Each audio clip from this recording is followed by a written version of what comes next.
Snooze. You probably recognize what I just did. Snoozing.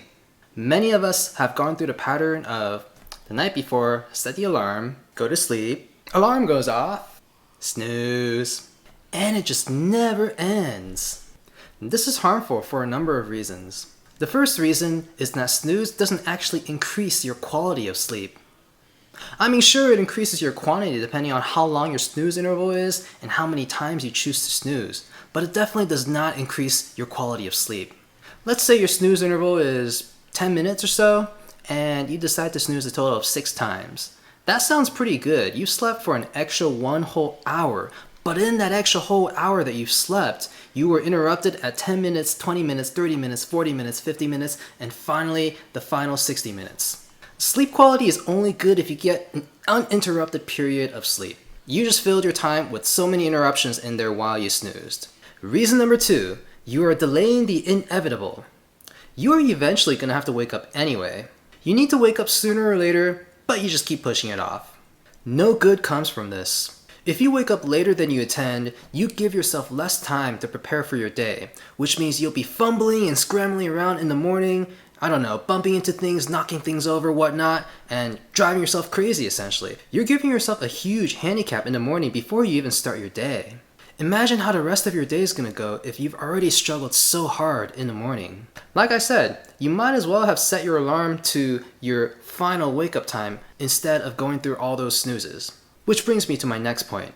Reason number 3, your deadlines are no longer dead.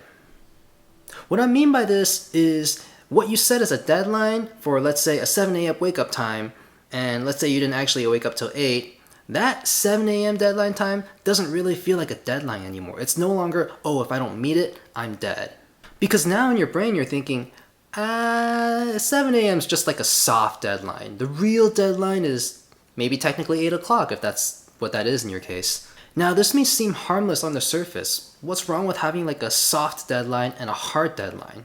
The problem is when you start to become loose with simple rules such as when you need to wake up, that is going to start to affect your boundaries in other areas in life as well. That morning meeting that's supposed to happen at 9 a.m. sharp? 9:05 is okay too. That insurance policy that's going to expire today? Tomorrow, I'm sure they wouldn't mind. But you see how by relaxing your wake-up time with the snooze option, you are essentially allowing yourself to be soft on these other real hard deadlines that are in other areas in your life. All of a sudden, that snooze is no longer going to be only on your alarm clock. You're going to start to see this little devilish snooze button in pretty much every other aspect of your life. What I'm saying is right now, the consequences may not be that big if it's just the matter of when to wake up, but you can see how the consequences can really get catastrophic, especially when it goes into affecting your physical health, your financial health, your mental health, and all these other aspects in your life. Which brings me to reason number 4. You are essentially justifying procrastination. As soon as you get into the habit of pressing snooze on your alarm clock, when you see snooze on other areas in your life, you're going to be tempted to press them as well. That is how procrastination begins. It takes over this one little simple and seamless innocent area in your life, and you're going to start to give it more control and give it more power, yield more of yourself to procrastination, and all of a sudden you're behind on everything. Procrastination by itself is not inherently bad if time didn't exist. But unfortunately we live in a real world where time is very real, and some of the most important things in our lives are time sensitive. By wasting our time first and putting off the important things to later, we cause ourselves a lot of stress down the line. We fool ourselves into thinking, oh, you know what, that stress is not really there because we're not dealing with it right now, we can deal with it later. But it's eventually going to catch up to us, and it's just going to stay there, just mocking us for, man, I can't believe you waited all this time. Now you get to suffer for leaving me and for ignoring me all this time. Don't let it have the last laugh.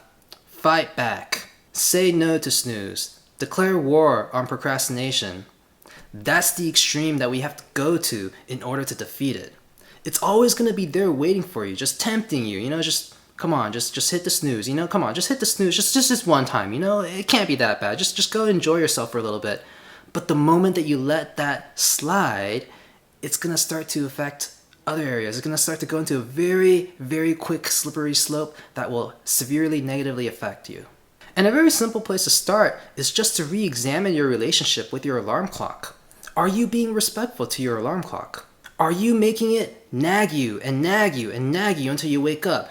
If you are, you're simply deluding yourself and giving yourself an unrealistic wake-up time.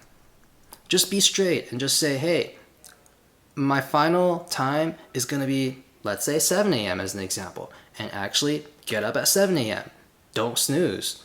And no one said it had to be 7 a.m. If you really don't need to wake up until 8 a.m., that's okay too. Just say, all right, 8 a.m., I'm going to make that promise to you, Mr. Alarm Clock, Mrs. Alarm Clock, whatever you like to call it. Set it there and make that your commitment and commit to it and follow through on your promise. Because at the end of the day, procrastination and snooze, they all have to do with promise. Are you going to lie to yourself? Are you going to lie to the alarm clock that you're going to go with a certain time or not? Be true to yourself and be true to your alarm clock and be true to your commitments as well, especially your time commitments, because they matter. This first step to cementing your habit of not hitting the snooze button is going to start to slowly propagate positively throughout the rest of your life in such a way that, hey, you're going to start to meet your commitments. You're going to start to meet your deadlines. Deadlines are actually going to be dead and not just fake or soft or anything like that. And this is going to lead to you having more control in your life. You're going to start to feel more confident and less stressed. So yeah, don't let snooze have the last laugh. We need to overcome it and fight back, declare war on procrastination, go at it. Ah!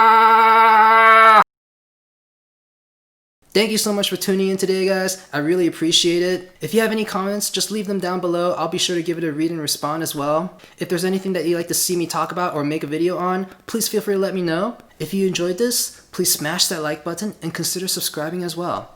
I'll see you next time.